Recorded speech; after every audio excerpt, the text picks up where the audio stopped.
Okay guys, today we're going to take a look at section 7.4, rationalizing denominators, okay?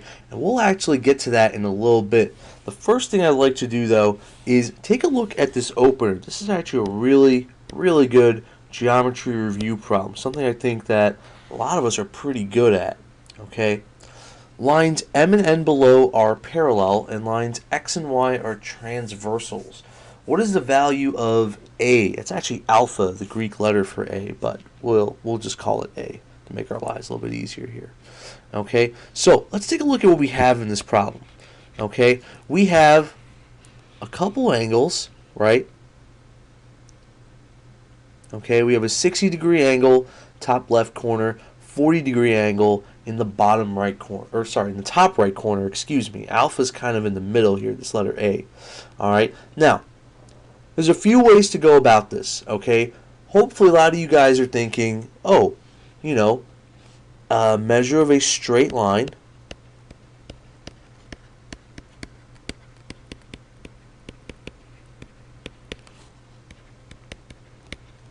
equals 180 degrees, right? This can help us out a little bit, right? If this angle up here in the corner is 60, that means this angle next to it has to be 120. Right? That's one way to go about it. You can actually fill in a lot of the angles in this picture using that fact. However, I'm going to actually go off another fact, okay? And that is that vertical angles, hopefully you remember the little symbol for angles, right? Vertical angles are congruent. Oops, that's not congruent. Silly me. There we go. Okay. Vertical angles are congruent. And so, what is a vertical angle? Okay, I'm going to really zoom into this picture here so I can go ahead and take a look at what we're talking about. Let me scroll this guy over.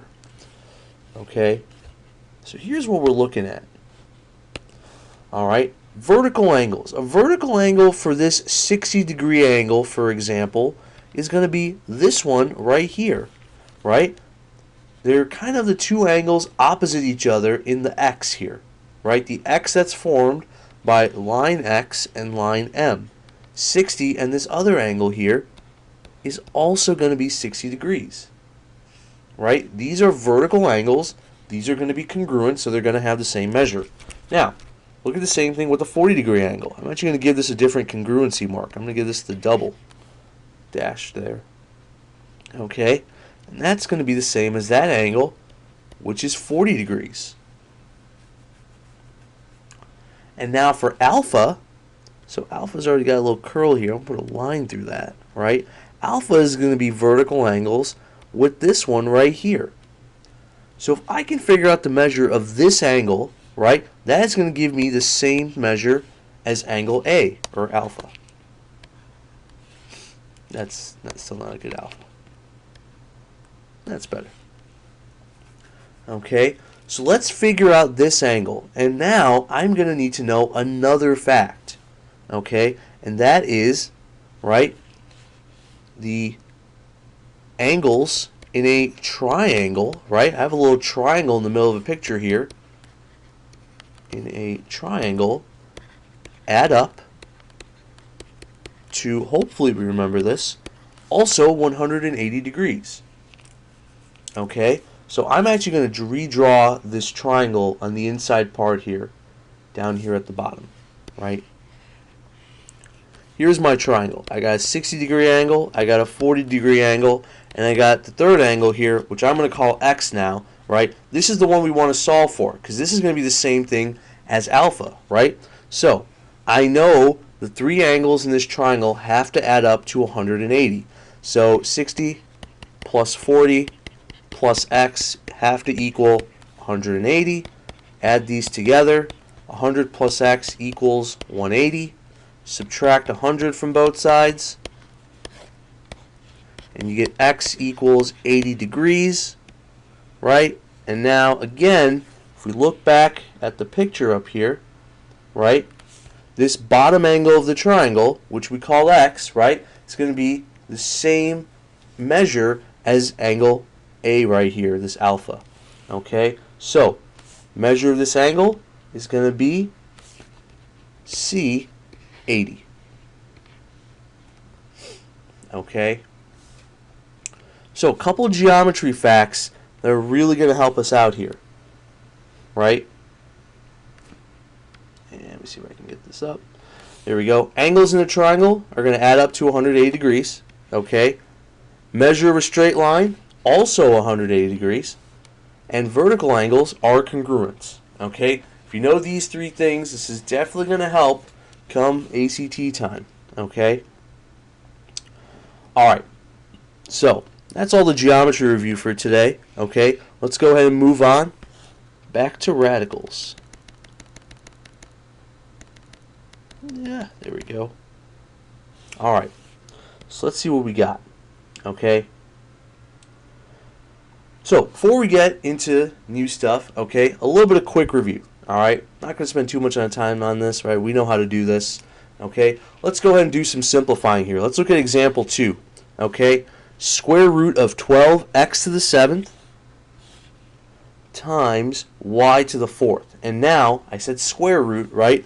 Hopefully remember, rule of the house here on a square root is a 2. Remember, you can always put a little 2 up here, right? This is going to help us out. Don't forget your mother. Okay, so 12, we can break this down. 4 times 3. 4 we know is 2 and 2, right? So there's some 2's, okay? These 2's get to leave. They're going to go outside the house, right? And now, this 3 has to stay home because it has nobody else to go out with, right? It's breaking the rules of the house. X to the 7th is going to be 1, 2, 3, 4, 5, 6, 7 X's. Well, follow the rules of the house. I need to have 2 in order to leave. So, those 2 can go, these 2 can go, and these 2 can go, right? So, how many groups got to leave? 3 of them. 3 groups of X's. So, X cubed goes outside the house. And now, this one lonely little X here has to stay inside. So, that's going to go right there. Okay. Y to the 4th is going to be 1, 2, 3, 4 Y's. Right? Boom. There's a pair. I'm actually going to use a circle for that. Right? Those get to leave, and those get to leave. So y squared gets to leave the house, right? 2 pairs of y's. Now there's no y's left over, so this becomes my final answer. Okay? We've been doing this for a couple days now, so hopefully we're feeling comfortable with this. Okay? Alright, let's move on. Okay. Top of the next page. Okay? Similar examples here, right? Square roots, cube roots, and fourth roots, right? These are all just kind of the same thing here, right? A square root just means rule of the house is 2, right? A cube root, rule of the house is 3. Fourth root, you can take a wild guess here, right? Rule of the house is going to be 4, right? Remember, this tells you how many you need in order to leave. Okay, so let's take a look at a couple examples here. We're going to skip those first 2, 3, and 4 there. And we're going to jump down to 5 and 6, some harder ones here. Alright, so, example 5, okay? Cube root here, okay? Rule of the house here is going to be a 3, alright? I need 3 if I want to leave this house. So let's start off with the numbers. I'm going to work up here. Let's start with 27. 27 we know is 9 times 3, and 9 we know is 3 and 3. Okay? I need 3 of anything if I want to leave, and I just happen to have 3 3's right here. So, when I go to write my final answer, is going to be a 3 on the outside. Now, is there any number left on the inside? No, because 27 is a perfect cube, right? Everything gets used up. 3 to the 3rd power is 27. Okay, move on to the x's. X squared. X squared is 2x's. Can I make a group of 3 out of 2 x's? No. So both of these guys are going to stay inside the house. So when I go to write my final answer, right, x squared is not leaving at all. X squared has to stay home. Also, when you're writing your final answer, don't forget rule of the house, right? That 3 has to be up there, okay?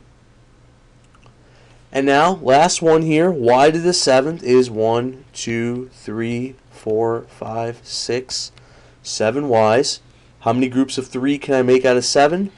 There's 1, there's another, right? So y squared gets to leave the house, and this little lonely y has to stay home. I dealt with my numbers, dealt with my x's, dealt with my y's. I am done. Okay? So cube root, right? Procedure is the same as square root. Rule is different. Okay? Example 6, same thing.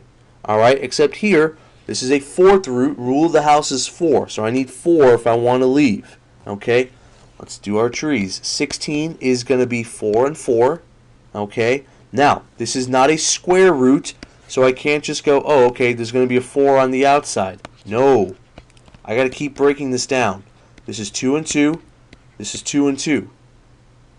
Which gives me exactly 4 2's.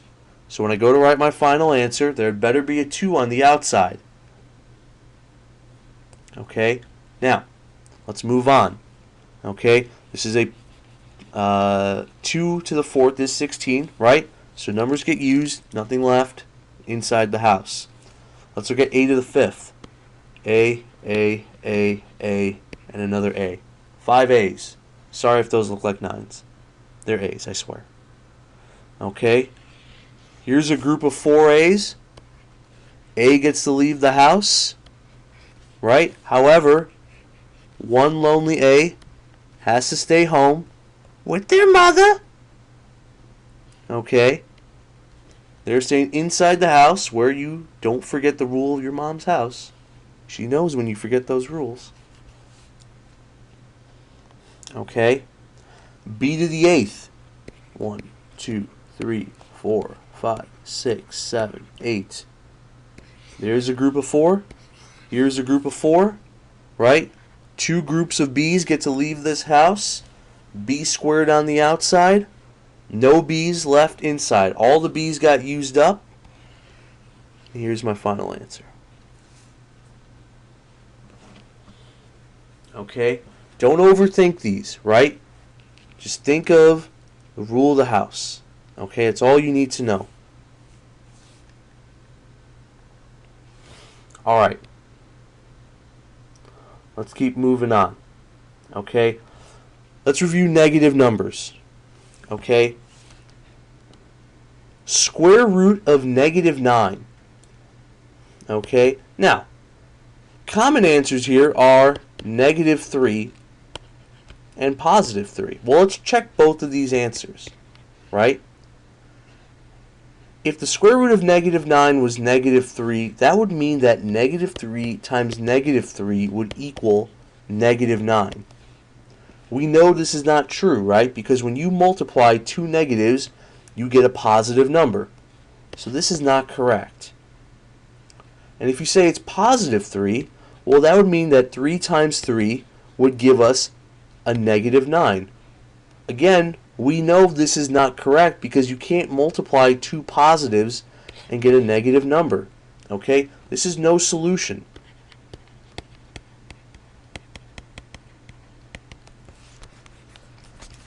Okay? The square root of a negative number is always no solution, undefined, does not exist.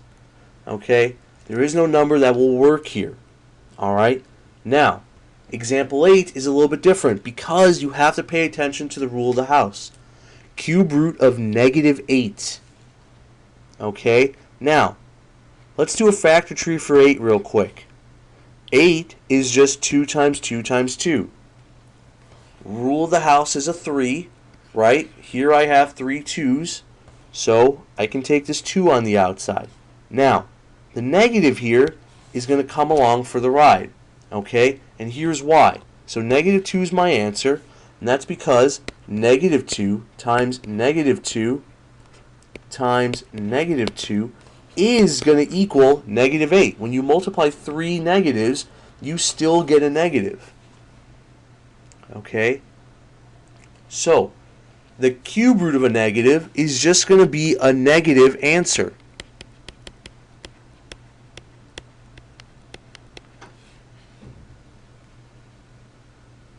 Okay?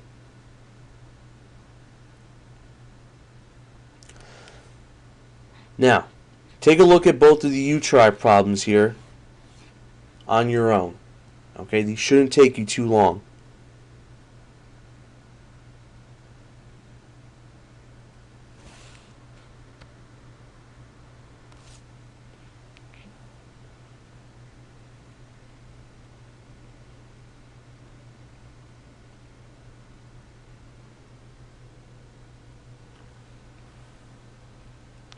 Okay, let's move on.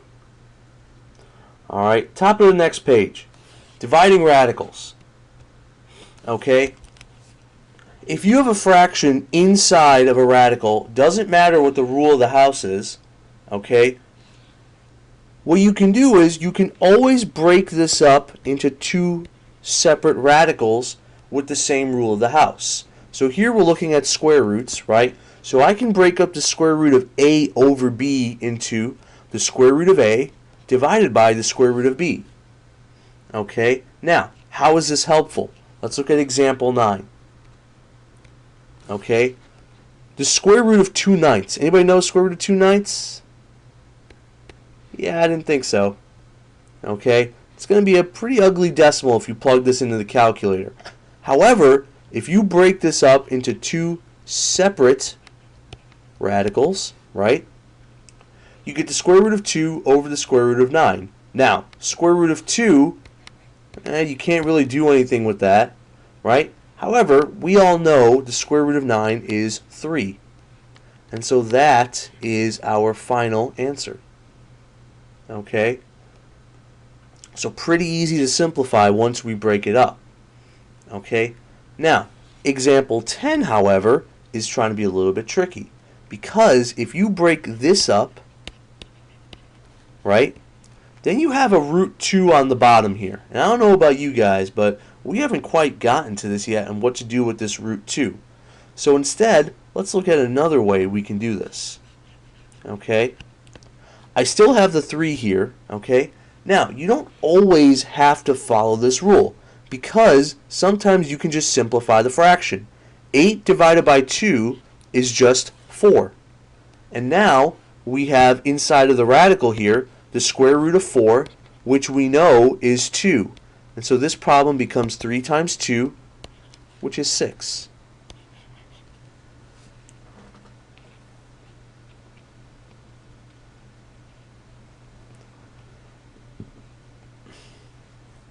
Okay, this rule also works in reverse. Example 11. Root 28 over root 7. That kind of looks like the right-hand side of what we put in the box here.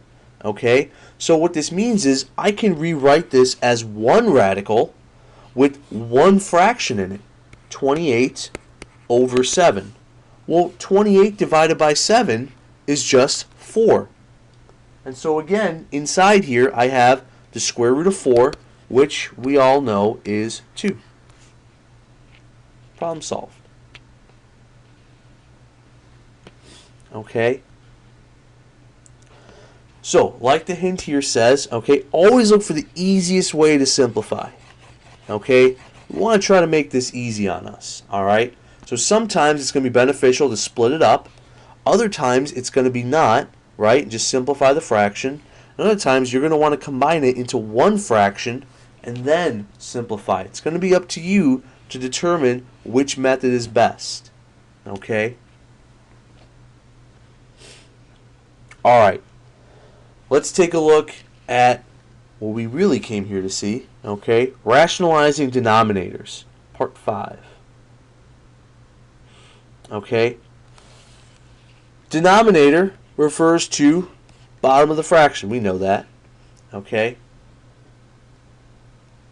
Rational, we've talked about rational numbers in the beginning of the year, right? That was anything that wasn't an ugly decimal, okay? And so something like root 5 in the calculator is a pretty ugly decimal, okay? So basically what our goal here is we want to replace this ugly decimal in the bottom of our fraction with something nice, something like a whole number, okay? Now here's how we're going to do that, all right? And so we're just going to follow the steps on the side here. First thing is identify the radical in the denominator. Well, that's not that hard, right? We can see root 5 down here in the denominator. Okay? Now, here's how you're going to get rid of it. You're going to multiply both the numerator and the denominator by this radical. Okay? So take the numerator of 3 here, multiply it by that radical, take the denominator, and also multiply it by that radical. Okay? And so, we're just going to multiply across. We know how to do this. We've multiplied fractions before, right? This becomes 3 times root 5. Well, I can't really simplify that. That just becomes 3 root 5. And the denominator, right? Root 5 times root 5 is the same thing as the square root of 25, right? When you're multiplying radicals, you just multiply whatever's on the inside. 5 times 5 is 25. And now, what is the square root of 25? Oh yeah, that's right. It's just positive 5. Okay? And now, let's take a look here, right? 5 is a nice rational number, right? I know what fifths are, fifths of a fraction, right? 1/5, 2/5, 3/5, right? That's a heck of a lot nicer than radical 5 fifths. I don't even know how to pronounce that. Okay? But now the denominator, no radicals. That's the goal here. No radicals down here in the bottom. No radicals in the denominator. Ever. Okay? And this is my final answer. That's how you rationalize. Okay? That's it. Multiply numerator and denominator by that radical. Simplify. Okay? Nice ugly star down here. Let's keep going. Alright, let's take a look at a couple other ones here.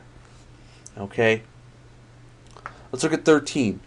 2 over root 7. I'm going to rewrite this. Okay? Radical in the denominator is a root 7, so I'm going to multiply both top and bottom, numerator and denominator, by root 7. We know how to multiply fractions. We multiply across. 2 times root 7, I can't combine those, so that just becomes root 7. Denominator, root 7 times root 7.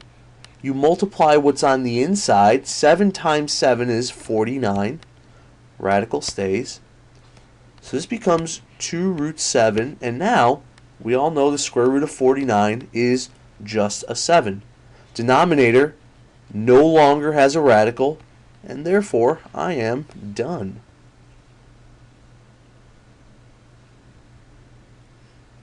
Okay, let's look at 14. 6 root 5 over root 3. Okay, I'm going to rewrite the problem. Radical in the denominator, you're going to multiply top and bottom by that denominator. Okay, now numerator here is a little bit different than the previous two examples. It's still going to be a 6 out in front, but root 5 times root 3 is going to be the square root of 5 times 3, which is 15. And now denominator is going to be root 3 times root 3, which is the square root of 9. And so this becomes 6 root 15 over square root of 9, which we all know is 3. No radical in the denominator. We're done, right? Again, this problem's a little bit different than the previous ones, right? Because what is 6 divided by 3 going to be? Well, that's right, 2. So this becomes 2 times the square root of 15 for our final answer.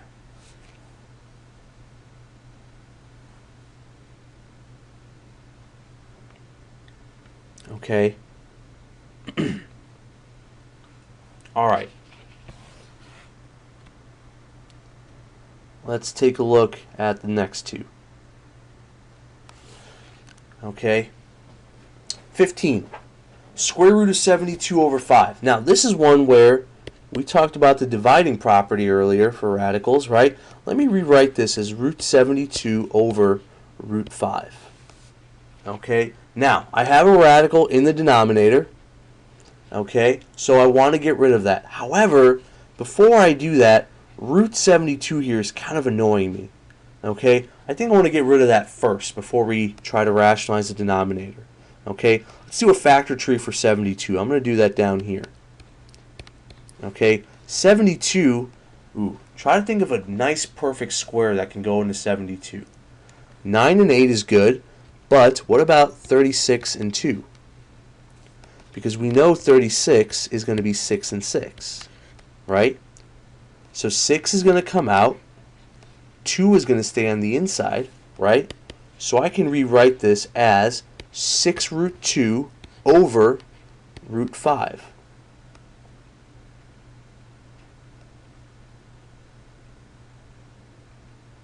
And now, let's rationalize. Multiply by root 5 over root 5. So this becomes 6. Root 2 times root 5 is root 2 times 5, which is 10. All over root 5 times root 5 is going to be the square root of 25. And now we know the square root of 25 is just going to be 5. No radical in the denominator. We are done. Okay. Alright, so that is rationalizing denominators. Okay. And before you go, I want you guys to do 16 and 17 here. Okay. Make sure you get these two checked. Alright.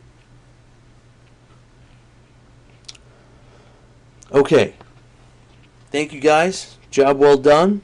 And I will see you soon.